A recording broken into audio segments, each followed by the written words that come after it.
माटीतल उद्धार है युवक मृतदेह। संबलपुर जिला रेढ़ाखोल थाना डईचा ग्राम में देखा मिली एक अभावन घटना।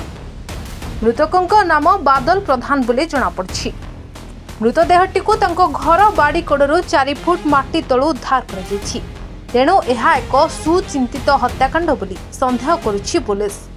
एथिरे परिवार लोकों हाथ थिबा संदेह रे मां भाई और भौणी को अटक रखा। स्थानीय लोकों कहवा अनुसार परिवार रे नियमित कली झगड़ा लगी रहा। तेबे गत गुरुवार राति में झगड़ा होता पड़ोशी शुणी हेले यह नीतिदिनिया घटना होइथिबारु एथिप्रति केही ध्यान दे नथले। किंतु गत 3 दिन हला बड़ पुओ बादलकर देखा मिलुनथला। यासह घर पछपटु दुर्गंध हेबारु स्थानीय लोके पुलिस को खबर देथिले। यहाँ पर पुलिस घटनास्थल पहुंची दुर्गंध हेउथबा स्थान को खोलिबा सहित सेठारु एक गलित शव उद्धार करथला। घर पछ पाचेरी को लगी 4 फुट तलू मृतदेह मिलता। तेबे परे मृतदेह को जबत करी व्यवच्छेद पई पठाइछि पुलिस। एही हत्याकांड रे बादल को मां भाई और 2 भौणी को हाथ थिबा नै संदेह करुछि पुलिस।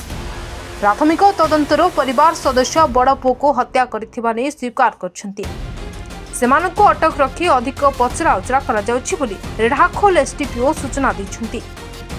जे कि डिसीजन ना हो जे बादल प्रधान प्रिलिमिनरी तदंतर जहाँ जना पड़ी फैमिली मेम्बर्स मर्डर कर माटी तलटा घर पछपटे माटी खोलिक पोती देते तदंत चली। सर आपन केमिति जानले एटा डेड बॉडी पड़छि? एटा जो डेड बॉडी पड़िबा कथा एटा कोन होय कि गां रे खबरटा धीरे धीरे बाहर आमे प्रिलिमिनरी तदंतर से जाने को पाइलु जे এবং সে ঘর লোক भी সেটা এবে তদন্ত বেলুগু সেগুলা কইছে। স্যার নাকটি দেউলুর বিনোদ কুমার को सह रेढ़ाखोल संतोष कुमार को रिपोर्ट हिरांचल लाइव। तेबे एभली किछि गुरुत्वपूर्ण खबर देखिबाकू चाहंती आम चैनल को लाइक सब्सक्राइब और शेयर करନ୍ତୁ।